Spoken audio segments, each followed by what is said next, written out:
Have you ever watched someone bake clay bricks in a kitchen oven and wondered if they had lost their mind?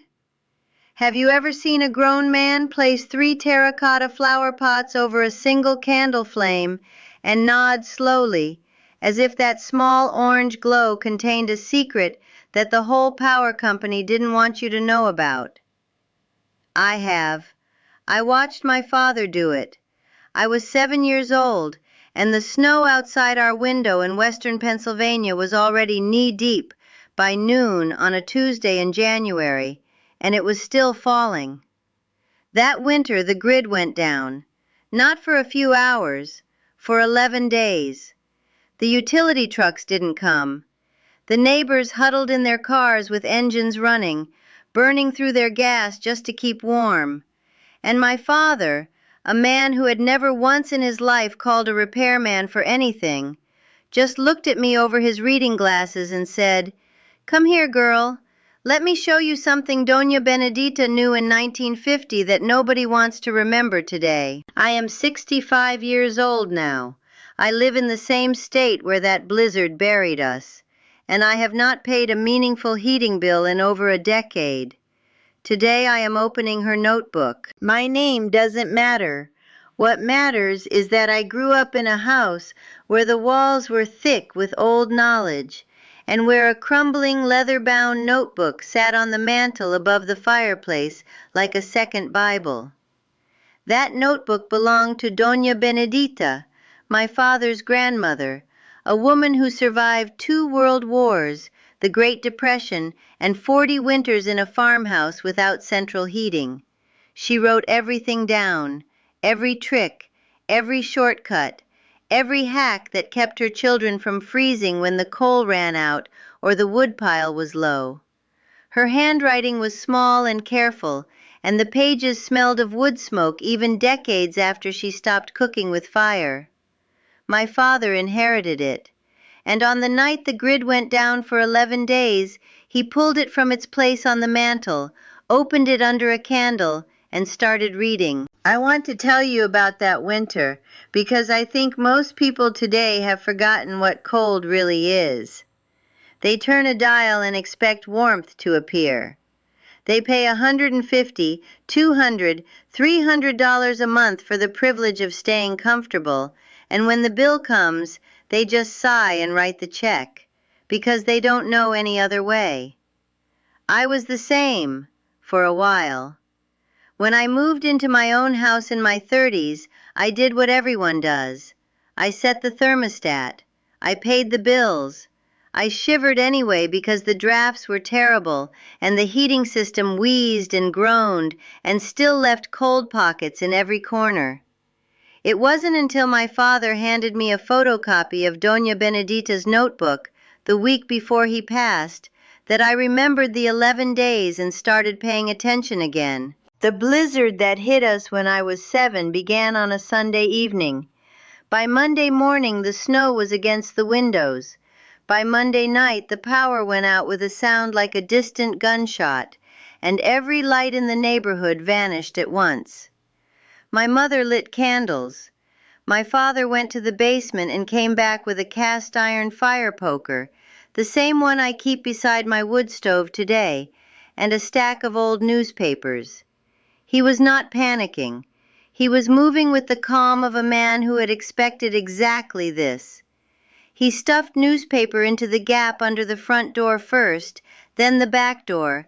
Then he moved to every window in the house and pressed folded newspaper into the frames where the cold air breathed in like a slow leak. Then he taped a sheet of bubble wrap, which he had saved from a package that arrived in November, flat against the interior face of the largest window in the living room. I remember asking him why. He said, "Cold doesn't come in, warm goes out. We are stopping it from leaving." That sentence changed the way I have thought about winter ever since. We were not trying to generate more heat. We were trying to hold on to the heat we already had. That is the first great lesson of Doña Benedita's notebook, and it is the one that costs nothing. Insulation, not the fiberglass kind that comes in a bag from the hardware store, the newspaper kind, the old curtain kind, the kind where you hang a heavy blanket over the door to a room you're not using, and suddenly that room becomes a buffer, a dead air space, a thermal lock between you and the outside cold. That first night without power, we slept in the living room, all four of us, my parents, my brother, and me, in a pile of every blanket and coat in the house, with a single candle burning under two stacked terracotta pots. My father had brought those pots in from the garden shed. He set a candle in a small metal dish, placed a smaller terracotta pot upside down over it with a pencil stuck through the drainage hole to keep a gap for oxygen, then placed a larger pot upside down over that one. Within 20 minutes, those pots were radiating heat that you could feel from 3 feet away. The clay absorbed the heat from the candle and re-emitted it as infrared warmth, slow and steady, far more efficient than an open flame. 1 candle, 2 clay pots, enough warmth to keep 4 people comfortable in a 20-foot room, while 11 degrees sat outside the window. My father did not invent this. He read it in Doña Benedita's notebook. She had learned it from a neighbor in the 1940s during a coal shortage, and she had written it down in her small, careful handwriting alongside a sketch of the pots and an arrow showing where the air came in and where the warmth went out. That notebook was a survival manual built from real experience, from real winters, from real hunger and real cold and real ingenuity. It was not theoretical. Every trick in it had been tested by someone who had no other choice. On the 3rd day, my father baked bricks. He took 4 ordinary red clay bricks from a pile he kept in the backyard for the garden and placed them in the oven while we still had a little gas pressure in the lines. He heated them for 2 hours at low temperature, then wrapped each one in a thick towel and placed them at the foot of each sleeping area before bed. Those bricks held heat for hours. We slept warm. On the 4th day, he showed me how to hang a second layer of curtains made from old moving blankets in front of every exterior window in the house, creating an air gap between the fabric and the glass that stopped the cold radiation entirely. On the 5th day, he showed me how to roll up towels and press them against the bottom of every door leading to an unheated room, cutting off the convection current that was silently pulling warm air out of the living space. My neighbors, God bless them, came over on the 6th day asking if we had a generator. We did not. They could not understand how we were warm. My father showed them the pots, the newspaper, the bricks, the blankets over the windows. One man laughed. He said it looked like something from the old country.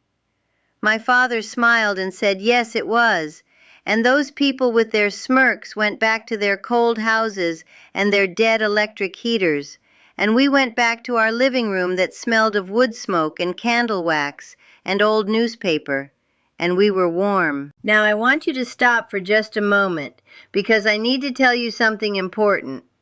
My neighbors used to laugh at my father for saving old newspapers in clay pots. They laughed right up until the grid failed, and we were the only lit, warm house on the block. He didn't invent any of this. He followed the pages. Doña Benedita didn't just write down how to stop a draft.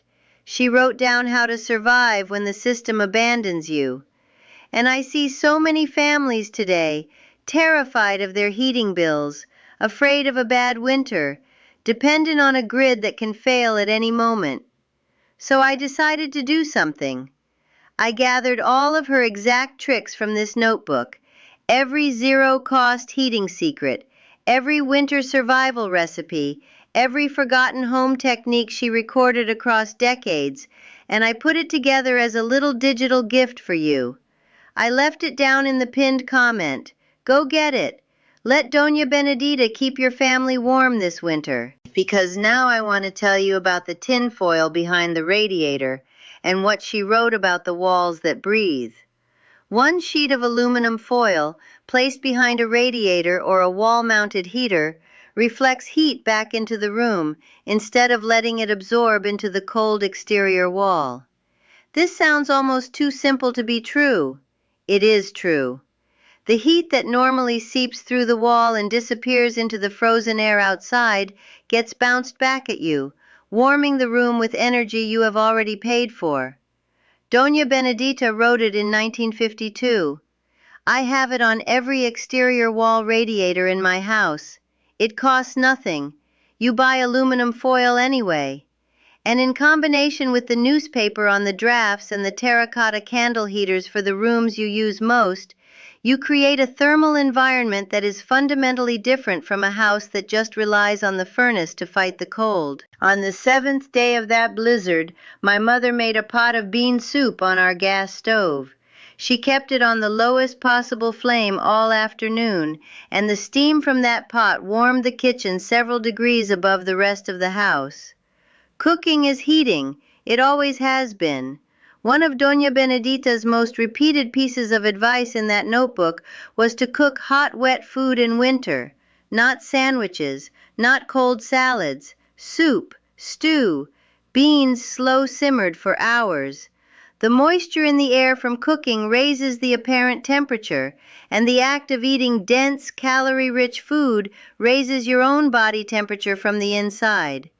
We ate hot soup twice a day for 11 days. We were not miserable. We were, in a strange way, content. My father also showed me the draft snake on day 8. A long sock filled with dried rice or sand and placed against the bottom of the front door. It sounds laughable. It stops more cold air than you would believe.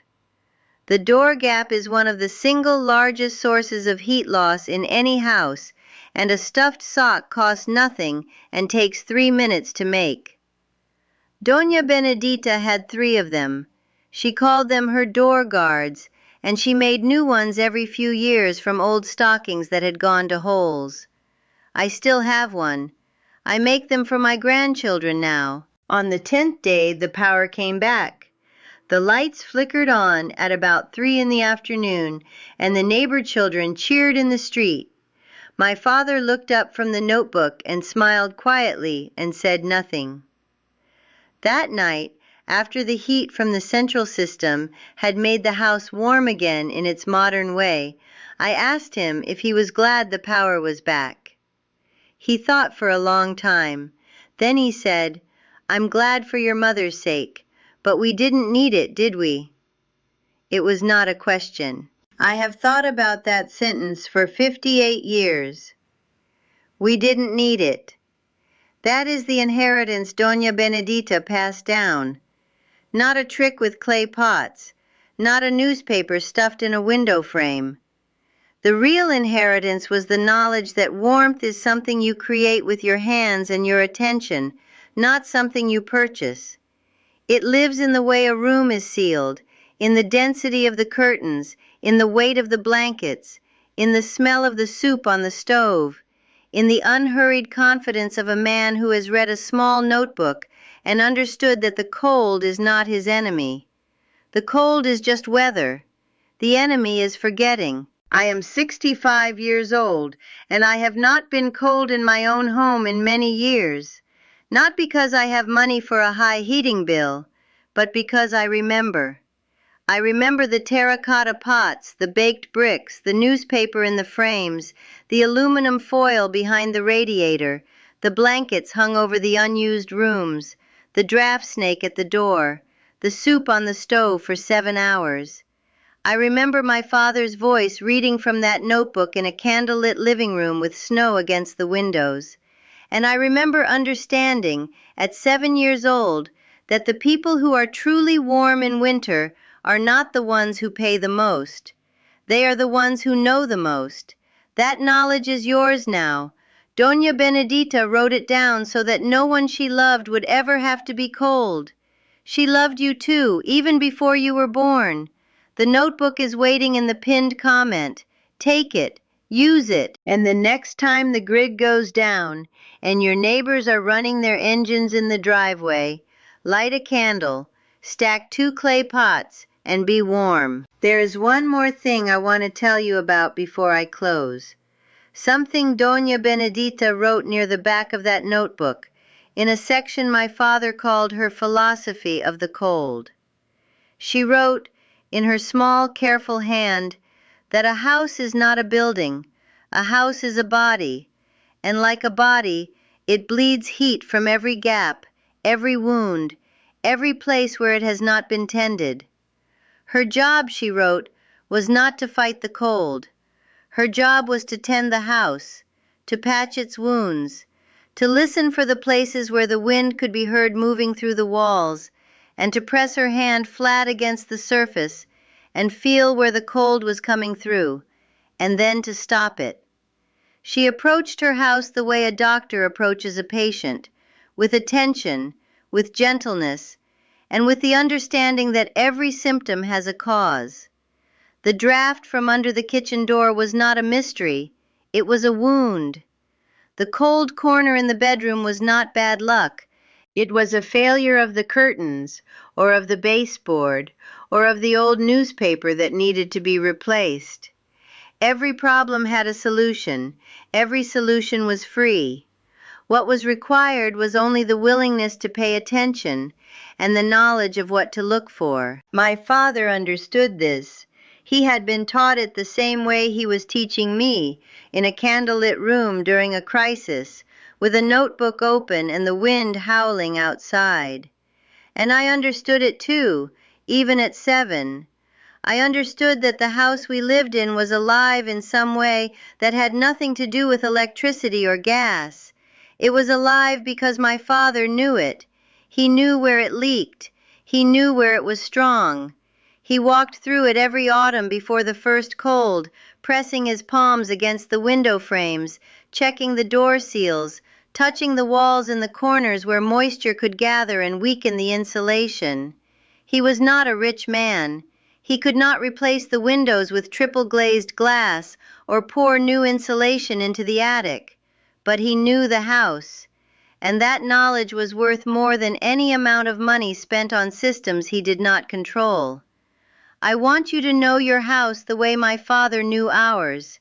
Walk through it now, this week, before winter settles in. Press your hand against the glass on a cold night and feel where the heat is leaving. Hold a lit candle near a window frame and watch for the flicker that tells you where the cold is breathing in.